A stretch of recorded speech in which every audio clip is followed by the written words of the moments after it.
Ok les gars, j'espère que vous allez bien. Aujourd'hui, j'avais envie de partager avec vous une petite réflexion que je me suis faite sur le cerveau en fait et notre mode de vie et comment ça peut impacter en fait notre trading positivement ou négativement.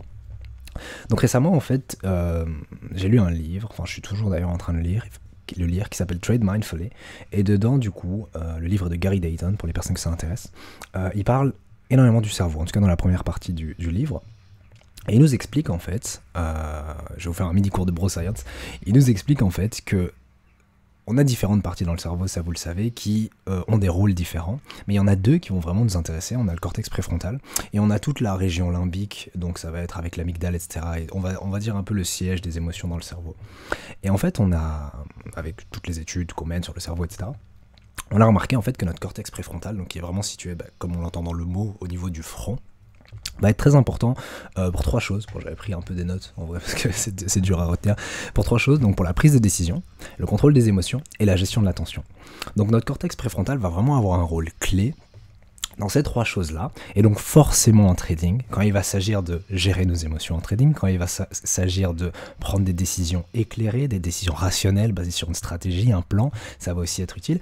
Et aussi pour la gestion de l'attention, dans le sens où notre capacité à rester concentré sur les données et non pas à mettre nos émotions sur la table et à commencer à trader de manière un peu aléatoire, ça va aussi être lié à ce cortex préfrontal. Alors bon, c'est un mot un peu compliqué pour en soi dire une partie du cerveau, mais pourquoi cette région-là en particulier est importante? C'est parce qu'on a observé que certains engagements dans certaines activités à répétition pouvaient altérer cette région du cerveau, donc littéralement l'endommager. Alors ça ne veut pas dire que tu as des lésions cérébrales, des trucs comme ça, non, bien évidemment on n'est pas là, mais en gros, vois le cerveau comme un muscle, et un muscle, si tu ne l'entraînes pas, ça se fatigue. Et en fait, quand on est un peu, enfin là je vais le dire en mode bro science, mais quand on est un peu flemmard dans certaines activités, on n'entraîne pas cette partie du cerveau, on ne l'utilise pas. Et il faut savoir qu'on cherche tous la facilité dans notre quotidien, c'est dans la nature humaine d'aller vers l'effort minimum. Et le problème en fait, c'est que, je vais vous donner des exemples après, lorsqu'on n'utilise pas fréquemment cette partie de notre cerveau qui est là pour une raison, eh bien comme je l'ai dit, elle s'altère, elle se détériore. Et on va se retrouver à être moins capable de prendre des bonnes décisions en trading, de gérer nos émotions en trading et d'avoir notre attention. Et donc ça m'a amené, donc le fait de lire ça, ça m'a amené à me faire tout un tas de réflexions sur est-ce que du coup nos comportements dans notre vie privée n'auraient pas directement un impact sur notre capacité à être un bon trader ou pas. Je m'explique.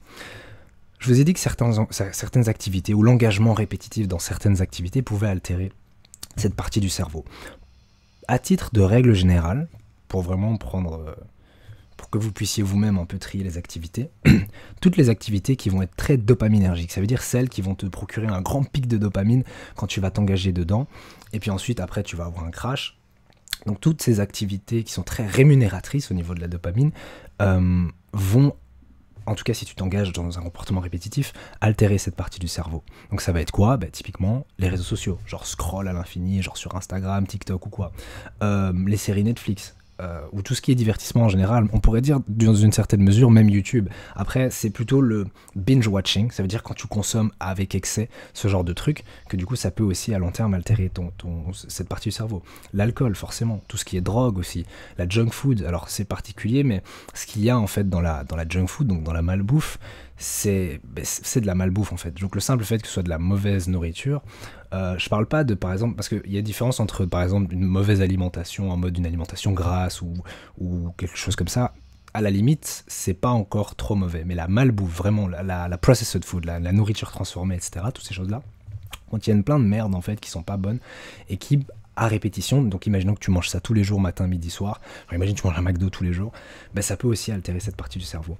Bien évidemment, c'est à petite dose, mais disons juste que si tu as toutes ces choses-là combinées... Ah, un autre truc aussi auquel je pense, la pornographie, genre la consommation excessive de pornographie aussi peut altérer cette partie du cerveau-là. Et donc imaginons maintenant que tu combines tout ça ensemble, et donc en gros que tu as un mauvais mode de vie, un mode de vie pas très sain. Le problème en fait, c'est que à force, et je vais te parler d'une expérience juste après, à force, ta capacité à, comme je l'ai dit, prendre des décisions éclairées et rationnelles, dans la vie de tous les jours, gérer tes émotions, et être attentif va être grandement diminué par rapport à ce que ton cerveau pourrait potentiellement être. Pour vous donner un exemple, il a été fait à l'époque un test qu'on appelle le test du marshmallow, vous le connaissez sûrement, mais donc pour vous le raconter en 2 secondes, on met un enfant dans une pièce, et on lui présente un paquet de marshmallows sur la table. On lui dit, la règle est simple, soit je te donne un marshmallow là maintenant tout de suite, donc il y a un monsieur qui lui dit ça, soit je te donne un marshmallow là maintenant tout de suite, soit tu m'attends, je pars pour 15 minutes, je reviens, et quand je reviens, je t'en donne 2. Le paquet est fermé, voilà, c'est l'expérience. Donc on observe 3 résultats sur l'expérience. Un tiers des enfants, du coup, attendent que le monsieur revienne et puis, du coup, ils reçoivent 2 bonbons. Un tiers des enfants préfèrent prendre le bonbon, enfin, le marshmallow tout de suite. Et un autre tiers des enfants attendent que le monsieur parte et déchire le paquet et mangent même plein de bonbons tout de suite. Et on a suivi ces enfants sur des dizaines d'années, je crois jusqu'à leur trentaine, et on a remarqué que les enfants qui avaient cette capacité à différer ce qu'on appelle la gratification, donc qui avaient cette capacité à être patients, à attendre que le monsieur revienne et ensuite qu'on leur donne une récompense plus grande, avaient mieux réussi dans la vie de façon générale. Ils avaient ils avaient beaucoup moins de divorces, ils avaient un meilleur statut, un meilleur grade dans la hiérarchie professionnelle, un meilleur salaire, ils avaient une vie plus épanouie, ils souffraient moins de maladies, de trucs comme ça, etc. Mais donc, bon, après, c'est très général comme étude, mais ça nous dit beaucoup de choses, dans le sens où je vous ai parlé du cerveau. Disons que toutes les mauvaises habitudes que je vous ai citées, par exemple si tu as tendance à traîner trop sur Instagram, si tu as tendance à traîner trop sur Netflix, si tu as tendance à manger de la mauvaise nourriture, si tu as tendance à aussi pas faire de sport, enfin bref, en gros, si tu as un mauvais mode de vie, ça va te mettre plus dans les bottes de l'enfant qui est impatient et qui ne sait pas attendre pour avoir de la gratification. Et en réalité, c'est pas vraiment de sa faute, parce que ça a à voir avec son cerveau. Ça a à voir avec cette région dans le cerveau qui te permet de prendre des décisions rationnelles et éclairées. Et quand il s'agit de trading, parce que là pour l'instant j'ai pas encore vraiment parlé de trading, quand il s'agit de trading en fait, quand tu vas devoir prendre une décision de ok, là j'ai mes indicateurs, est-ce que j'achète, est-ce que je vends, quand tu es dans une position ouverte et que tu commences peut-être à stresser et que tu dois prendre une décision éclairée dans un environnement de risque et d'incertitude, ta capacité à faire appel à ton cortex préfrontal dans la gestion des émotions, la prise de décision et le focus, l'attention, va directement jouer en fait sur la décision que tu vas prendre dans ton trading. Et donc quelque part ça m'a déjà beaucoup rassuré parce que à l'époque, en vrai ça s'améliore, mais avant j'avais un trading très, je crois qu'on peut dire erratique, dans le sens où il était un peu hasardeux et je prenais des mauvaises décisions de trading directement liées à mes émotions. Parce que j'étais dans une position d'inconfort, je ressentais du stress ou de la peur de perdre de l'argent, etc. Ou parfois je coupais trop court à mes gagnants au lieu de les laisser tourner. Toutes ces choses-là, en fait, voilà, je vais le dire très simplement. Ce moment quand tu prends la décision de faire une mauvaise action en trading, et je parle bien des erreurs, donc ça veut dire couper court à une position qui n'aurait pas dû être coupée, ou alors laisser tourner trop longtemps une position qui aurait dû être coupée, ou bien ne pas entrer sur un trade alors qu'il y a tous nos indicateurs, ou à l'inverse, entrer sur un trade alors qu'on n'a pas de confirmation, etc. Enfin, toutes ces mauvaises actions, en fait, vont directement découler de ce cortex-là. Parce que, et c'est là qu'il faut bien comprendre le lien entre les émotions et ce côté un peu plus rationnel du cerveau qui est dans le cortex préfrontal, c'est que tes émotions, qui sont dans l'amygdale, enfin, je vulgarise encore une fois, hein, c'est de la broscience, hein, je dis peut-être des trucs un peu, enfin pas faux, mais qui nécessiteraient plus de nuances, mais c'est pour qu'on se comprenne. Tes émotions, donc on va dire dans ton amygdale, vont directement influencer ta capacité à prendre une décision rationnelle ou plutôt irrationnelle. Donc je te donne un exemple. Imaginons que là, il soit plus ou moins midi, ou plutôt on va dire le soir. Ok, il est déjà tard, tu dois faire à manger, tu as la flemme, tu hésites à commander de la nourriture et de la junk food. On va prendre comme ça, on prend vraiment un exemple de mauvaise hygiène de vie. Ta capacité à dire non, à faire preuve de rigueur, te discipliner, de dire non, je vais quand même faire l'effort de cuisiner, je vais me faire un bon repas sain, etc., va directement être influencé. Donc cette prise de décision va être prise par le cortex préfrontal. C'est ton cortex préfrontal qui va évaluer tout un tas de paramètres, se dire comment je me sens fatigué, est-ce qu'il reste des trucs à manger, qu'est-ce que je peux faire à manger, etc. Donc tous ces calculs en fait qui tournent tout le temps dans ta tête et qui vont t'amener à une décision. Ton cortex préfrontal va peser le pour et le contre. Il met tout dans l'équation et puis il se dit ok, quelle est la décision que je vais prendre. Sauf qu'en fait, on a remarqué que plus du coup tu ressens des émotions fortes, qu'elles soient positives ou négatives, donc dans ton amygdale, plus ça va influencer ton cortex à prendre une décision impulsive. Et donc, imaginons que tu as passé une mauvaise journée, que tu sois triste, que tu sois stressé, déprimé, peu importe. Imaginons que tu ressentes beaucoup d'émotions négatives, tu seras beaucoup plus susceptible de céder à la tentation, entre guillemets, et à commander de la malbouffe, plutôt que de faire l'effort, parce que ça demande un effort intellectuel et physique, de cuisiner, faire à manger, etc.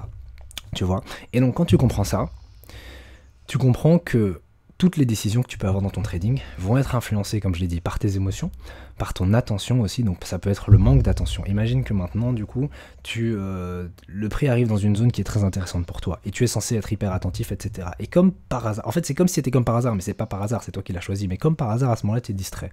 Tu fais plusieurs tâches sur ton ordinateur au lieu de regarder les prix, je sais pas moi, enfin bref, tu te laisses distraire, t'es pas assez attentif, et tu manques ton setup d'entrée, et le prix part sans toi.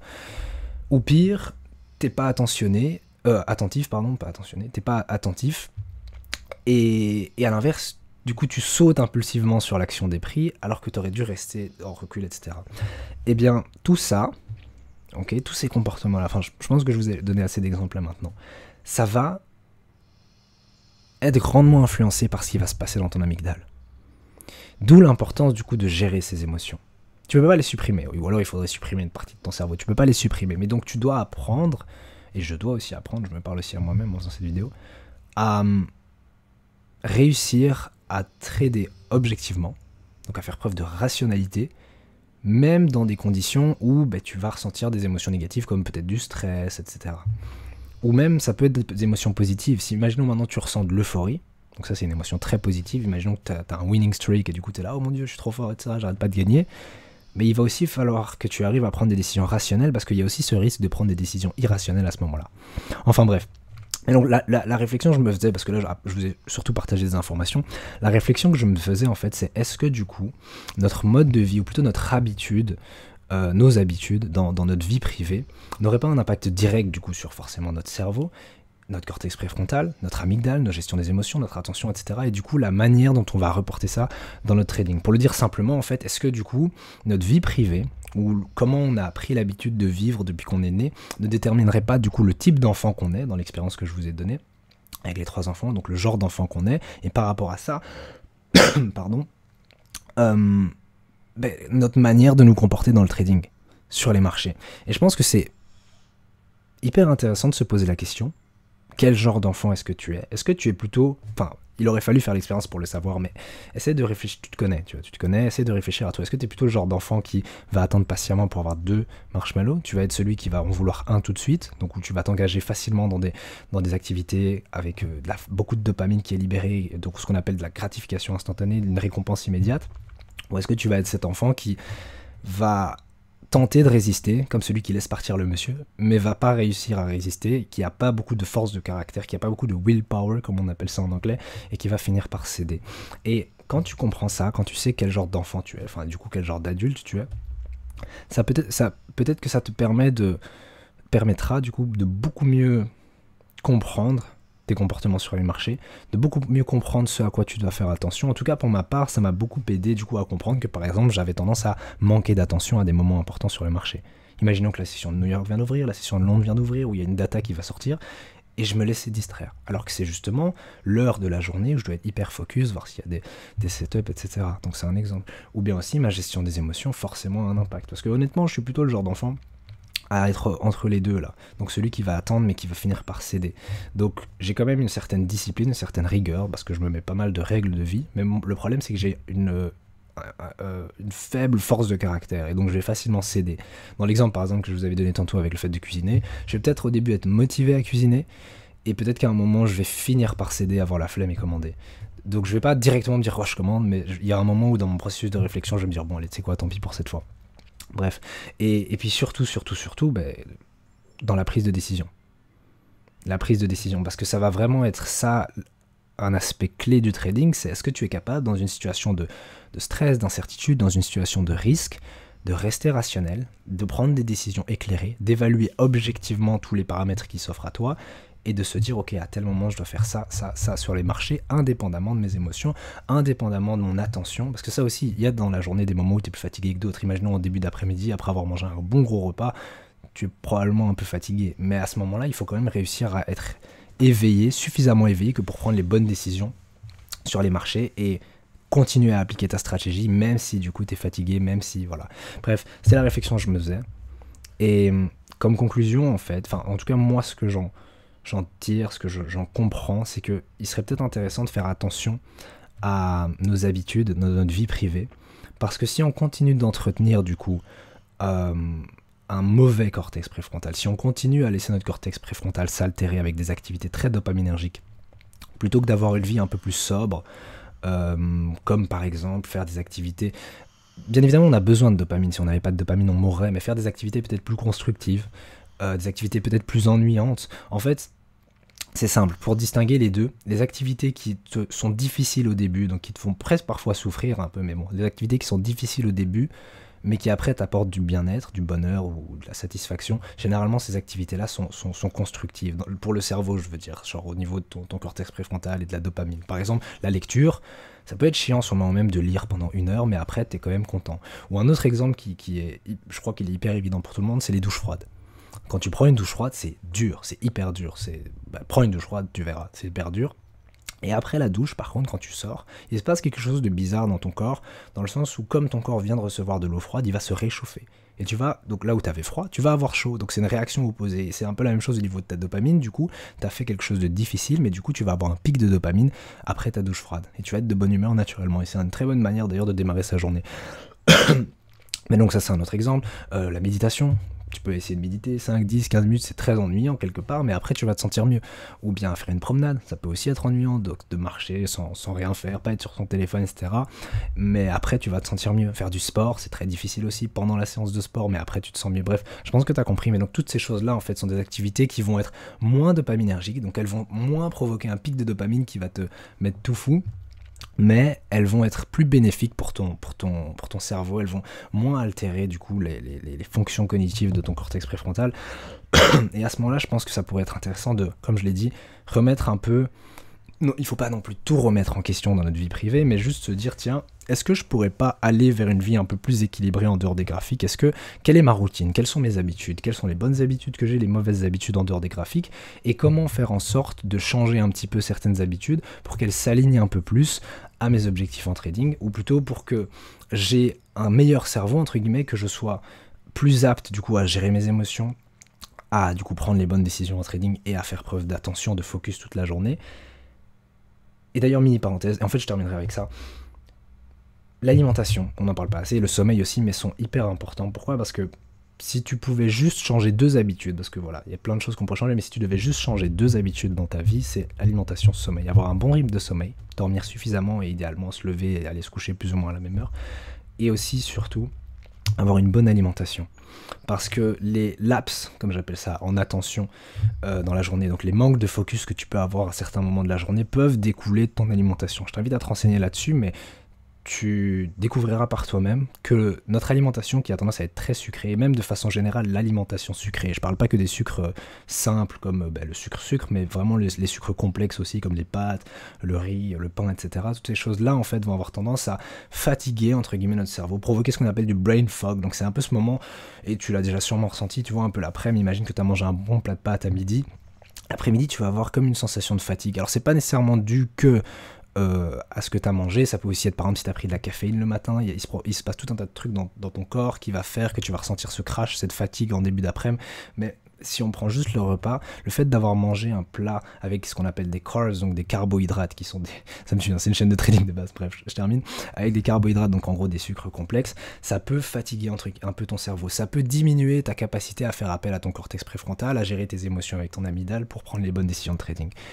Mais bref, j'espère que la vidéo t'a plu. Je t'invite sincèrement, enfin, c'est juste une réflexion que j'avais envie de partager avec vous, c'est la réflexion que je me suis faite ces derniers jours, et je pense sincèrement que ça pourrait être intéressant de juste prendre 5 minutes pour évaluer notre vie en dehors des graphes, se dire tiens, est-ce qu'il n'y a pas des choses qui altéreraient mon cortex et du coup qui diminueraient ma capacité à être un bon trader, indirectement.